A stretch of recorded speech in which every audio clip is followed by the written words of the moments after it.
हाँ तो नमस्कार, मेरे श्रेणियों स्वागत है आप सभी का आज एक बेहतरीन वीडियो में। आज के वीडियो में हम आप लोग को बताने वाले हैं क्लास 10 हिंदी, जिसका पार्ट नंबर 2 है। कहानी का नाम है विष के दांत। इसके लेखक हो जाते हैं नलिनी बिलोचन शर्मा जी। इस कहानी को पूरे समझने वाले हैं। तो आप लोग उससे पहले चैनल पर पहली बार जुड़े हैं तो चैनल को सब्सक्राइब कर लीजिए और सबसे पहले वीडियो पाने के लिए ऑल पर दबा दीजिए। वीडियो को लाइक नहीं किए हैं तो ज़रूर लाइक कर लीजिए और इस वीडियो को अपने सभी दोस्तों के पास जरूर शेयर कर दीजिए। इससे पहले आप लोग चैप्टर 1 यानी श्रम विभाजन और जाति प्रथा को नहीं देखे हैं तो उसका लिंक वीडियो के डिस्क्रिप्शन बॉक्स में दे देंगे, उसको जरूर आप लोग देख सकते हैं। तो इस वीडियो में हम आप लोग को बताने वाले हैं विष के दांत। इस कहानी को पूरे डिटेल में समझाने वाले हैं और उसमें हम लेखक का परिचय यानी नलिनी बिलोचन शर्मा जी के बारे में भी जानने वाले हैं। तो चलिए आज की वीडियो को हम स्टार्ट करते हैं। नलिनी बिलोचन शर्मा जी के बारे में यहाँ पर देखेंगे तो लेखक का जन्म यानी नलिनी बिलोचन शर्मा जी का जन्म कब हुआ था तो 18 फरवरी 1916 ईस्वी में हुआ था।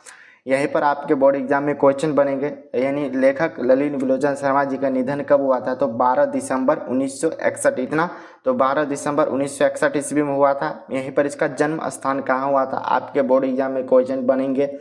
बताइए नलिनी बिलोचन शर्मा जी का जन्म स्थान कहाँ है तो पटना के बदरघाट में है। तो आप लोगों को याद रखना है। यहीं पर इसके माता और पिताजी का क्या नाम है तो इसके माता जी का रत्नावती शर्मा और इसके पिताजी का नाम है पंडित रामा अवतार शर्मा। तो इस तरह आप लेखक के बारे में जान गए। यानी लेखक का जन्म कब हुआ था आपके एग्जाम में आएगा तो सीधे आप लोगों को टिक करना है 18 फरवरी 1916 ईस्वी में। यहीं पर इसका निधन कब हुआ था तो 12 दिसंबर 1961 ईस्वी में। यहीं पर इसके जन्म स्थान कहाँ है तो नलिनी बिलोचन शर्मा जी का जन्म स्थान पटना के बदरघाट में है। यहीं पर इसके माता जी का नाम देखेंगे तो रत्नावती शर्मा और पिताजी के नाम देखेंगे तो रामा अवतार शर्मा। तो आप लोग को इस तरह क्या करना है, इस सभी को ध्यान में तो चलिए हम देखते हैं लेखक की शिक्षा। यह स्कूली पढ़ाई पटना के कॉलेज स्कूल में हुई थी। यानी नलिनी बिलोचन शर्मा जी के स्कूल की पढ़ाई कहाँ हुई थी तो पटना कॉलेज स्कूल में हुई थी और पटना विश्वविद्यालय से उन्होंने संस्कृत और हिंदी में एमए किए थे। आपके बोर्ड एग्जाम में क्वेश्चन बन सकते हैं।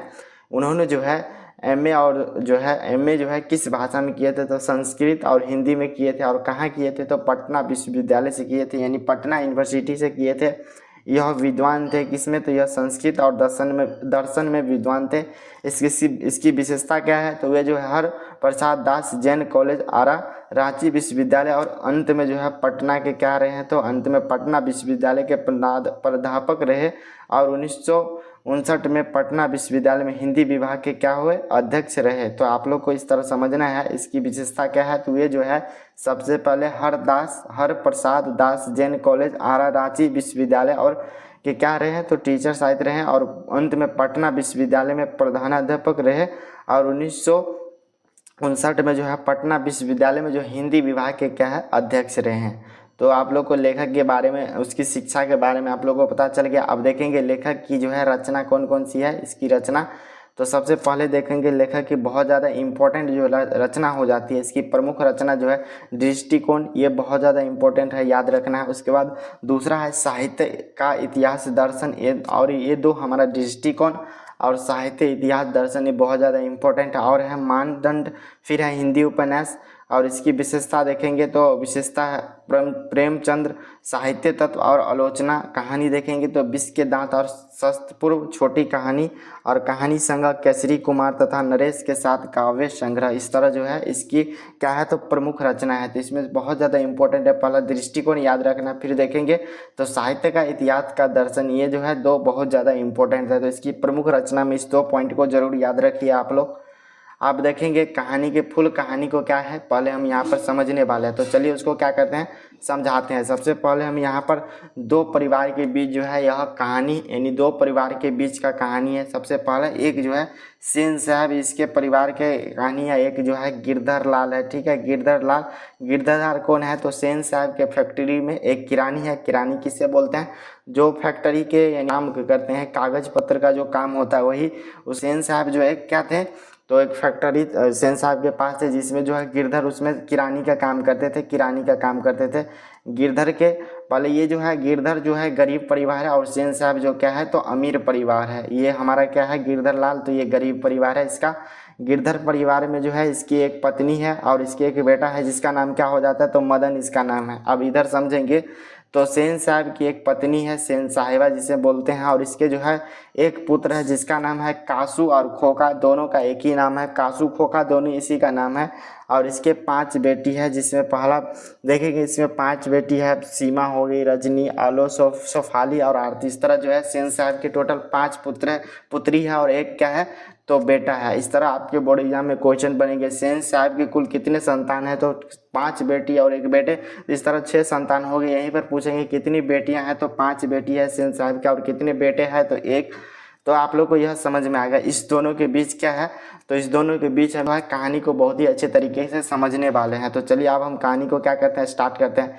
यह कहानी जो है हुई है तो सेन साहब की जो है, सेन साहब का एक ड्राइवर है, ड्राइवर भी है सेन साहब का। इसमें जो है सेन साहब का एक क्या है तो कार है, कार जो है काला कलर का कार है। किस तरह, तो काला कलर का कार है जिसकी कीमत जो है कितने है तो 7500 रुपये इसकी कीमत है कार के। तो आप लोग को याद रखना है। आप चलिए इस कहानी को क्या करते हैं हम बताते हैं आप लोग को। स्टार्ट होता है, यहाँ पर पढ़ते हैं।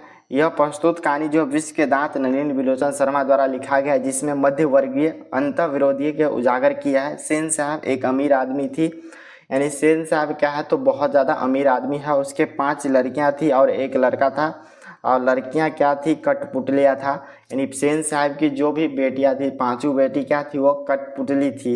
यानी जैसा कठपुतली कहने का मतलब क्या बोलते हैं, जैसे कठपुतला नहीं होता, एक बार जो चीज़ बोल दिया जाता है वो कुछ उसके बाद वो कुछ नहीं करता था। वही किसी सोच समझ यानी किसी चीज़ को जो है वो क्या करती थी, ना तोड़ती थी ना फोड़ती थी, और दौड़ते और खेलती भी तो केवल शाम के शाम। यानी जो है सेन साहब के बिना पूछे जो है वो क्या कर सकती, तो हंस भी नहीं सकती थी, और वो भी क्या करते हैं दौड़ भी नहीं सकती है बिना सेन साहब के पूछे। वो जो है केवल दौड़ती थी और खेलती थी, तो बस शाम के वक्त ही वो ऐसा करती थी। सेन साहब की एक नई मोटर कार थी, ठीक है। इस मोटर कार का नाम क्या था, स्ट्रीमलैंड था। आपके एग्जाम में पूछा जाएगा। सेन साहब की एक कार थी, जिस कार की क्या नाम था तो स्ट्रीमलैंड था, और यह जो है काले रंग का था। ये जो है क्या था, काले रंग का। ये जो था सेन साहब का कार काले रंग का था। ये काले रंग इसका कहो क्या था तो बहुत ज़्यादा खूबसूरत था। उस मोटर कार पर एक भी क्या था तो धब्बा नहीं लगा था। यानी सेन साहब इतने उसको साफ रखते थे, उससे कार के अंदर जो है एक भी कहीं धाग धब्बे नहीं था, यानी कहीं भी टूटा फूटा नहीं था। उसको जो है हमेशा क्या करते थे, क्लीन यानी साफ उफ करके रखे थे। सोफर रखता था क्लीन। सेन सोफर जो है वो क्या था, उसका नौकर था। किसका, तो सेन साहब का नौकर, जो कि ड्राइवर था उसी का। उसको जो है हमेशा क्या करता था, साफ सुथरा करके रखता था। मानो कि उसमें जो है अपना चेहरा देख सकते, इस तरह जो है वो कार को क्या किया करता था, साफ करके रखता था। इसकी कीमत जो है कितना है तो 7500 इस कार की कीमत है। काला कलर का कार है। आपके बोर्ड एग्जाम में क्वेश्चन बनेंगे, बताना है सेन साहब की कार किस रंग की थी, तो काले रंग की थी, और इसकी कीमत कितना था तो 7500 था सेन साहब की कार की कीमत। अब आगे देखते हैं। खोखा, चूंकि खोखा सबसे छोटा और सेन साहब का क्या था तो आंखों का तारा था। इसमें देखेंगे खोखा जो है उस घर में क्या था, सबसे छोटा था, और सेन साहब का क्या था, आंखों का तारा। यानी आंखों का तारा कहने बहुत प्यारा होना, यानी बुढ़ापे को क्या था उसके आंखों का तारा था। इस तरह मोटर का कोई उससे यानी जो है इस तरह जो इतना शैतान था वो जो है घर में हमेशा किसी क्या मारपीट से ड्राइवर पर भी हाथ चला देता था, कार को फोड़ते उड़ते कुछ भी चीज़ को फोड़ते उड़ते रहता था हमेशा। तो इस तरह वो जो क्या था से खोखा से यानी कासू से जो है मोटर को क्या था, मोटर कार को बहुत ज़्यादा खतरा था। एक दिन की बात है, इसी तरह जब इसके घर के बारे में आप जान लीजिए। अब हम इस कहानी को यहीं पे बताते हैं। सेन साहब यानी जो है अपने घर में क्या कर रहे थे, बात कर रहे थे। वो सब अपने घर में थे। यहीं पर एक जो है मदन यानी गिरधर लाल का बेटा, जो कि उसके फैक्ट्री में किरानी का काम करता था, वो जो है घर से बाहर निकला और देखा उसके घर सेन साहब के घर के आगे एक कार लगा था, वो काला कलर का कार। अब उसकी बच्चा है, उसको छूने का मन किया, वो कार को छू के देखा कैसा कार है, तो वो देखने के लिए जो है कार के पास पहुंचा। तो कार को अगर छू के देखा तो उसमें क्या हो गया, पूरे वो हमेशा क्लीन करके रखते थे, तो कार के पास जाके वो छुए तो उसमें देखा उसमें दाग धब्बा आ गया था। तो वहाँ पर सोफर था यानी कार का ड्राइवर था, वो क्या किया उसको धकेल दिया। धकेलने के बाद वो किसको धकेल दिया तो मदन को धकेल दिया। तो मदन को धकेलने के बाद क्या हुआ, मदन का जो है पैर फूट गया था। तो यहीं पर जो है ए के बीच जो है ड्राइवर और उसके जो है माँ उधर से दौड़ती हुई आई, और ड्राइवर और उसके बीच क्या होने लगे, उसके मदन के माँ के साथ झगड़ा होने लगे। इसी समय जो है सेन साहब घर से बाहर निकले, और बाहर निकलने के बाद देखिए इस तरह झगड़ा हो रहा था। तो क्या किया सेन साहब, बोला उसकी माँ को, बोला जाओ इसे ले जाओ और अपने घर पे रखो, और इसको बोलना आगे से ऐसा गलती ना करे। वो जो है सेन साहब उसकी माँ को बोल रहा था। यहीं पर ये अब हो गया, वो सभी लोग अपने अपने घर चले गए। फिर जो है रात के समय जो है सेन साहब जो है फैक्ट्री में कौन काम कर रहे थे, उसके पिताजी गिरधर लाल, तो उसको बुला कर बताया कि इस तरह उसको जो है पूरा समझाया, जो भी सेन साहब के गाड़ी के साथ वो उसका बेटा किया था, छू दिया था, इसीलिए उसको बताया पूरा।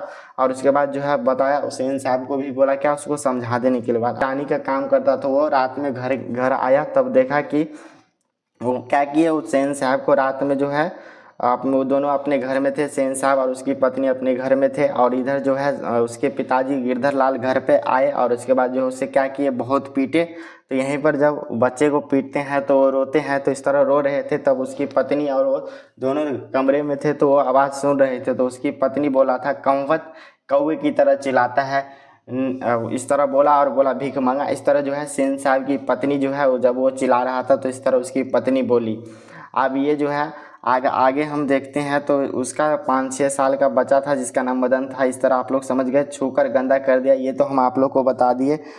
अब आगे देखते हैं मोटर की छिप जो है शीशा, ये तो आप आगे देखेंगे। तो इस तरह हमारा हो गया। अब आगे जो है अगले दिन की बात है। अब सेन साहब कि दोस्त सेन साहब के घर में जो है उसके कुछ दोस्त आए और सभी जो है बैठकर आपस में क्या कर रहे थे, तो बात कर रहे थे। यहीं पर जो है जब बात कर रहे थे तो इसी समय जो है सेन साहब के जो है बेटे वो अंदर में वो सब सेन साहब उसके दोस्त सब इस तरह उसके दोस्तार का नाम मिस्टर सिंह इस तरह कुछ नाम था, वो सभी अपने अपने बच्चे के बारे में बोल रहे थे, हम अपने बच्चे को डॉक्टर बनाएंगे, कोई बोल रहे थे हम अपने बच्चे को इंजीनियर बनाएंगे। इस तरह जो है सभी आपस में बात कर रहे थे। उसी समय सेन साहब भी बोले, हम अपने आजकल की पढ़ाई में क्या रखा है, आजकल की पढ़ाई में कुछ नहीं होता है, इस तरह सेन साहब बोल रहे थे। और अपने बेटे को जो है हम बिजनेसमैन और इंजीनियर बनाना चाहते हैं।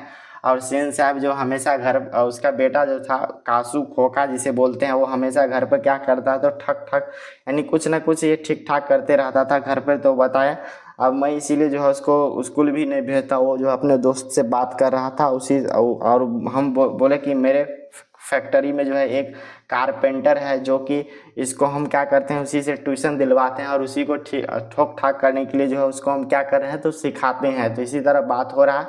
इसी समय खोखा घर से बाहर निकला और जो है क्या किया, उसके दो दोस्त आए थे।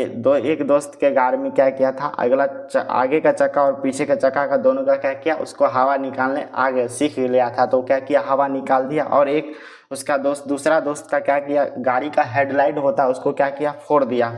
इसी समय वो सभी का बात हो गया, सभी बाहर निकले तो देखे क्या, उसके दोस्त एक का कार में क्या हुआ था, हवा पास हो चुका था और दूसरे का हेडलाइट फूट चुका था। वहीं पर वो था खड़ा। तब हुसैन साहब बोल रहा है कि ये देख रहा है कि इस हेडलाइट के अंदर क्या है, वही उसको देख रहा था, ये इंजीनियर बनेगा इसीलिए सब देख रहा है क्या इसमें अंदर हो गया। तो इस तरह जो है उसको ठीक किया हेडलाइट, उसके बाद गाड़ी में हवा दिया, उसके बाद उसके सभी दोस्त चले गए। अब ये शाम का टाइम आ रहा है। शाम के टाइम मदन जो है अपने गली में क्या कर रहे थे, कुछ दोस्तों के साथ जो है लड्डू घुमाने का खेल खेल रहा था, यानी लड्डू का खेल खेल रहा था। उसी समय जो है कासू जो था वो घर से निकला और उस गली में गए और सीधे मदन के पास जाके बोला उसके दोस्त से, बोले क्या, मैं भी खेलूँगा। इस तरह जो है कहानी में लिखा गया था। वो जो है बोला मैं भी खेलूँगा। तो मदन उधर से बोला तुम्हारे पास लड्डू है क्या, तो उधर से बोला नहीं। तो अब मदन बोला क्या, जा। इस तरह उसको जो है बोला नहीं खेलूँगा, उसको जो है गुस्सा आ गया। किसको, तो खोखा को गुस्सा आने के बाद क्या किया, वो सोचा कि हम अपने घर में क्या करते थे, अपने बहन यानी नौकर उस किसी पर क्या करते थे, हाथ चला देते थे। तो वो भी क्या सोचा, इसी तरह जो है हम उस पर भी हाथ चला दे। तो क्या आओ न ताओ देखा क्या किया, सीधे मदन पर क्या किया, अपना हाथ छोड़ दिया। दोनों के बीच खूब देर तक लड़ाई हुआ। दोनों जो है बुक में लिखा हुआ है कुत्ते पिल्ली की तरह जो है दोनों के बीच झगड़ा हो रहा था। और इसमें जो है इसके जितने भी छोटे छोटे दोस्त थे, सब 5-6 साल के थे, तो सभी क्या किए, किसी को छुड़ाए नहीं। दोनों जो है आपस में झगड़ा कर रहे थे, दोनों एक दूसरे को झगड़ा कर रहे थे, पीट रहे थे। आपके बुक में लिखा गया है अक्सर महल वाले और झोपड़ी वाले की लड़ाई में जो है कौन जीतते हैं, तो ऑप्शन में बताया गया है बुक में महल वाले, लेकिन साथ दे दे झोपड़ी वाले तब महल वाले जीतते हैं। लेकिन यहाँ पर ठीक उसका उल्टा हो गया, ये जो है झोपड़ी वाले ही यहाँ पर जीत गए, क्योंकि उसको खोखा को पीट दिया था और उसके बाद जो उसके 2 दांत को तोड़ दिए थे। उसी तरह दांत तोड़ने के बाद जो है खोखा जो है वो अपने घर चले गए थे। अब खोखा घर जाने के बाद जो उसके पिताजी फैक्ट्री में जब काम कर रहे थे तो उधर गए और उसके पिताजी क्या किए, उसके पिताजी को गिरधर लाल को क्या किए, सेन साहब उसकी क्या किए यानी फैक्ट्री से उस गिरधर लाल को निकाल दिया। और वो जो है सेन साहब शाम के टाइम अपने घर आज उसके जो है नौकर गिरधर लाल जो थे उसमें काम करते थे किरानी के, वो अपने घर पर आ गए थे। और यहाँ पर उसके जो बेटा थे मदन, यानी शाम के टाइम इस तरह झगड़ा हुआ था तो वो जो है 8-9 बजे तक जो है इधर उधर घूमते रहा, घर पे नहीं गया। और फाइनली जो है उसको 8-9 बजे के बाद उसको भूख लग गया था तो वो क्या किए, उसको भूख लगा तो अब वो कहीं जा नहीं सकता तो वो क्या किए, चुपके चुपके जो है घर के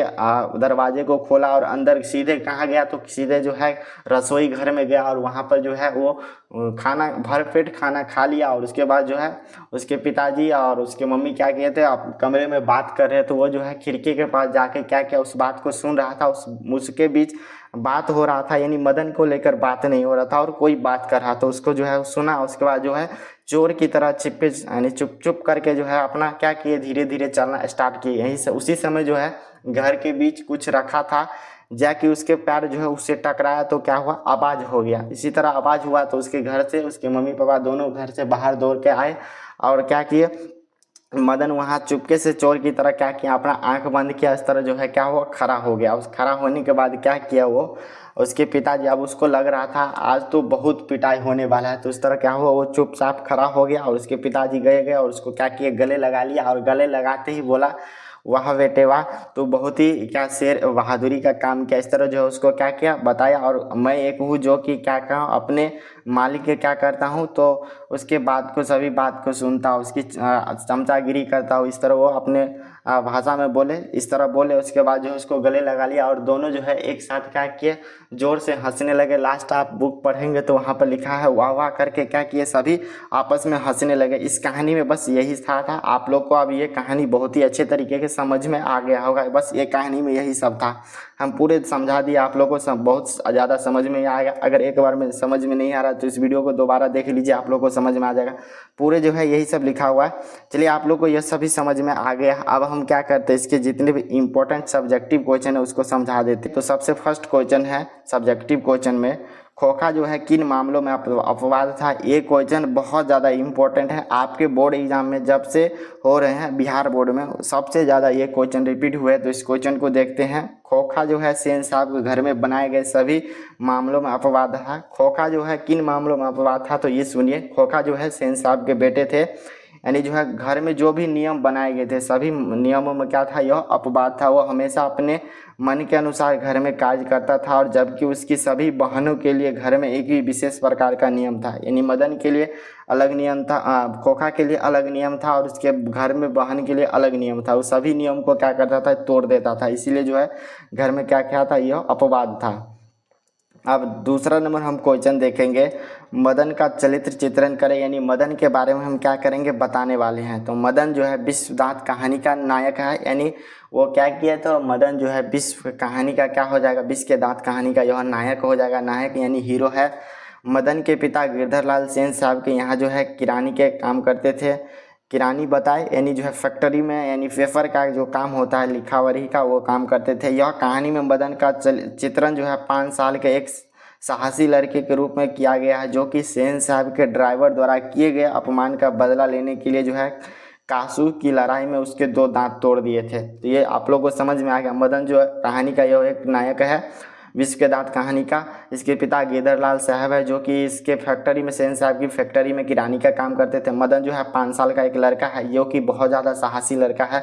सेन साहब के ड्राइवर के बाद जो अपमान हुआ था, यानी उससे जो झगड़ा हुआ था, उसी का बदला कासू से लिया और उसका क्या किया, 2 दांत तोड़ दिया इस तरह। तो आप लोग यह क्वेश्चन, दूसरा क्वेश्चन समझ में आ गया। अब तीसरा नंबर हम क्वेश्चन देखते हैं।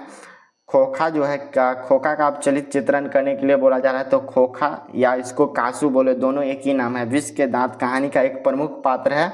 इस पाठ में कासू का चित्रण 5 साल का बालक के रूप में किया गया है। कासू अपने घर में बनाए गए सभी नियमों में अपवाद था। कासू के पिता उसे बिजनेसमैन या इंजीनियर बनाना चाहते थे।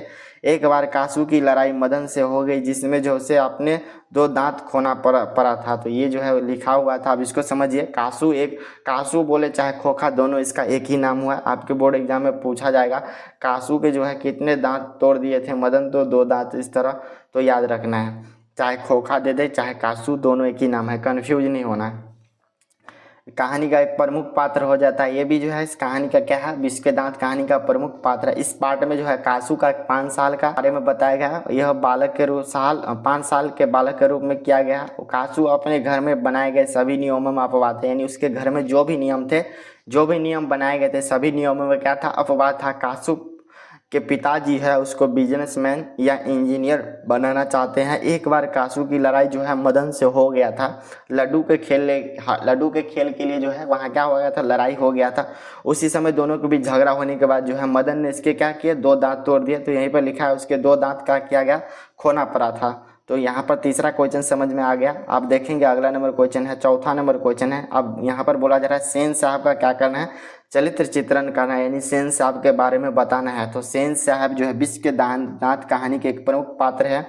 इस पात्र में सेन साहब का चित्रण अमीर व्यक्ति के रूप में किया गया है। सेन साहब की 5 पुत्रियां एवं 1 पुत्र थे। सेन साहब ने अपने पुत्र के लिए विशेष नियम बनाए थे और यह सेन साहब अपने बेटे खोखा को इंजीनियर बनाना चाहते थे। इस तरह है। तो यहाँ पर समझिए सेन साहब जो है एक विष के दांत कहानी का एक प्रमुख पात्र है। इस पात्र में सेन साहब का चित्रण जो है किस प्रकार किया गया था, तो अमीर व्यक्ति के रूप में किया गया था। सेन साहब के टोटल 5 पुत्रियां थी एवं 1 पुत्र थे। सेन साहब ने अपने पुत्रियों के लिए घर में विशेष नियम थे, यानी सेन साहब की जो भी बेटी थी, 5 बेटी थी, सभी के लिए अलग नियम बनाए थे और खोखा के लिए जो है अलग नियम बनाए थे। सेन साहब अपने बेटे खोखा को इंजीनियर बनाना चाहता था। तो आप लोग को समझ गया, इंजीनियर चाहे बिजनेसमैन बनाना चाहता था। ये क्वेश्चन आप लोग को 4 समझ में आ गया। 5 नंबर क्वेश्चन देखते हैं, कासू और मदन के बीच झगड़े का क्या कारण था। तो दोनों के बीच जो है समझना है। तो कासू और मदन के बीच झगड़े का कारण था लड्डू घुमाने का खेल था। कासू मदन के साथ लड्डू घुमाना चाहता था, परंतु मदन उसे खेलने से मना कर रहा था क्योंकि कासू के ड्राइवर ने मदन को धकेल दिया था। यही बात को दोनों के बीच क्या हो रहा था, झगड़ा हो रहा था। इसको समझिए, कासू और मदन के बीच झगड़े का कारण जो पहला कारण था वो लड्डू घुमाने का खेल था और यहीं पर कासू के साथ लड्डू घुमाना चाहता था। कासू जो क्या किया रहा था, तो मदन के साथ लड्डू घुमाने का खेल खेलना चाहता था, परंतु मदन उसे खेलने से क्या कर रहा था, बार बार उसको मना कर रहा था क्योंकि कासू के गाड़ी ड्राइवर जो है उसके पिताजी सेन साहब के जो ड्राइवर है उसको क्या किया था, जब गाड़ी को टच करने के लिए गया था उसको क्या किया था, तो धकेल दिया था। तो यही आप लोग को समझ में आ गया। 5 नंबर क्वेश्चन। 6 नंबर क्वेश्चन देखते हैं। तो समझिए सेन साहब की दम पत्नी यानी उसकी सेन साहब की जो पत्नी है वो कैसी संभावना देखते हैं खोखा में और देखते हैं और उसी संभावना के लिए उन्हें कैसी शिक्षा तय करती थी। तो सेन साहब उसकी पत्नी खोखा को इंजीनियर चाहे बिजनेसमैन बनाना चाहते। इसके लिए सेन साहब ने अपने बेटे को स्कूल ना भेजकर घर पर ही क्या किए थे, तो शिक्षा देने के लिए क्या किए थे, तो तय किए थे। सेन साहब और उसकी पत्नी दोनों मिलकर क्या किए थे, उसको जो है बिजनेसमैन चाहे इंजीनियर बनाना चाहता था। क्यों? क्योंकि जो है घर में वो हमेशा ठोक ठाक का काम करता था, इसीलिए जो है अपने फैक्ट्री में जो कारपेंटर थे उसको जो है घर पे बुला लिए थे, वहीं पर उसको ठोक पीट करने वाला काम सिखा रहे थे। इसीलिए जो है उसको डॉक्टर नहीं इंजीनियर और बिजनेसमैन बनाना चाहते थे। इसके लिए जो है घर पर उन्होंने बेटे को स्कूल ना भेजकर घर पर ही जो है शिक्षा की व्यवस्था तय कर दिए थे। अब आगे का क्वेश्चन देखते हैं।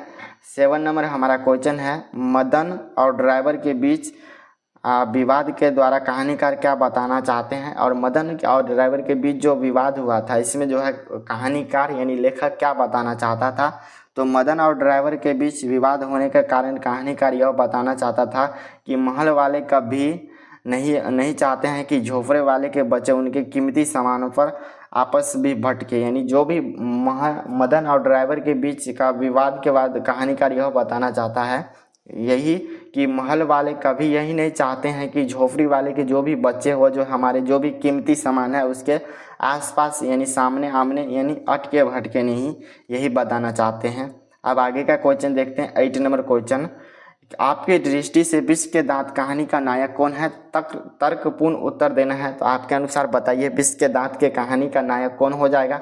तो यही जो है उसके 2 दांत तोड़ दिए थे और मान लीजिए हीरो और विलन की तरह जो है खोखा और जो है मदन के बीच क्या होने लगे थे, लड़ाई होने लगे थे। तो मेरी दृष्टि से यह इस कहानी का नायक मदन है, क्योंकि वह महल वाले सेन साहब से बिना डरे उसके ड्राइवर से लड़ गए और उसके बाद उसके बेटे को क्या किए, तो 2 दांत तोड़ दिए। तो यही आपकी दृष्टि से बताना है तो मेरे दृष्टि से यही है, मेरे दृष्टि से जो है इस कहानी के नायक मदन हो जाएंगे, क्योंकि महल वाले सेन साहब से बिना डरे उसके ड्राइवर यानी जो है सेन साहब बहुत ज़्यादा अमीर थे, पर भी क्या किए, ये मदन बहुत ज़्यादा गरीब थे, पर भी क्या किए, वो बिना डरे जो है उसके ड्राइवर को क्या किए, उससे लड़ने लगे और उसके बाद जो उसके बेटे से को भी क्या किए, 2 दांत को तोड़ दिए थे। तो यही हमसे पता चला। अब आगे देखिए गिरधर लाल का गिरधर लाल जो था वो सेन साहब की फैक्ट्री में किरानी, उसके बारे में चरित्र चित्रण करना है। तो यहाँ पर देखेंगे इसका उत्तर इस तरह लिखेंगे, गिरधर लाल विश्व के दांत कहानी का एक पात्र है। यह सेन साहब की किरानी और मदन का पिता था। मदन के द्वारा सेन साहब के बेटे से लड़ाई करने पर गिरधर लाल को काम से निकाल दिया गया था। यही जो है यहाँ पर समझिए, गिरधर लाल जो है विश्व के दांत कहानी का एक पात्र है। ये भी जो है विश्व के दांत कहानी का एक पात्र हो जाता है गिरधर लाल। यह जो है सेन साहब की फैक्ट्री में जो है किरानी का काम करता था और साथ में जो है मदन का ये पिता भी था। मदन के द्वारा सेन साहब के बेटे से लड़ाई करने पर गिरधर लाल जो है काम से निकाल दिया था। गिरधर लाल को जो क्या कौन काम पर से निकाल दिया था, तो यही सेन साहब। क्यों? तो उसके मदन और उसके बेटे के, सेन साहब के बेटे के बीच, दोनों के बीच, खोखा के बीच झगड़ा होने के कारण जो है इसको काम से निकाल दिया था। तो आप लोग को ये 9 क्वेश्चन समझ में आ गया। 10 क्वेश्चन आपके लिए दिए गए हैं। इसमें देखिए विश्व के दांत कहानी को सारांश लिखना है। आपके बोर्ड एग्जाम में 5 मार्क्स में कभी कभी पूछा जाता है विश्व के दांत कहानी का सारांश लिखे। तो आप लोग देख लेंगे, हम जितने भी बताएं उसमें आप लोग को जो भी पॉइंट याद रहेगा उसको क्या करना है, आप लोग लिख दीजिए। आपको जो है 5 मार्क्स का रहेगा तो 5 मार्क्स मिल ही जाएगा। तो आप लोग को आप बताना है यह फुल स्टोरी कैसा लगा, जरूर कमेंट बॉक्स में लिखिए। फुल स्टोरी को हम क्या क्या बहुत ही डिटेल में आप लोग को समझा दिए, बहुत ही शॉर्ट में समझा दिए आप लोग को। आई होप समझ में बहुत ही अच्छे तरीके से आ गया होगा। वीडियो को लाइक नहीं किए हैं तो जरूर लाइक कर लीजिए, चैनल को सब्सक्राइब नहीं किए हैं तो जरूर सब्सक्राइब कर लीजिए और सबसे पहले वीडियो पाने के लिए ऑल पर दबा दीजिए। इस वीडियो को जो है अपने सभी दोस्तों के पास जरूर शेयर कीजिए। चलिए आप लोग से अब लास्ट एक वीडियो आएगा ऑब्जेक्टिव और आप लोग का स्टोरी, सब्जेक्टिव और स्टोरी दोनों इसी में समझा दिए। अब लास्ट आएगा आप लोग के लिए जो भी इंपॉर्टेंट ऑब्जेक्टिव क्वेश्चन रहेंगे, जो कि पीछे पूछे गए साल के क्वेश्चन सब लेकर आएंगे, जो इंपॉर्टेंट होंगे आपके बोर्ड एग्जाम में बन सकते हैं, उसको भी लेकर आएंगे। चलिए अब आप लोग से मिलेंगे नेक्स्ट वीडियो में, तब तक आप लोग पढ़ाई कीजिए। जय हिंद।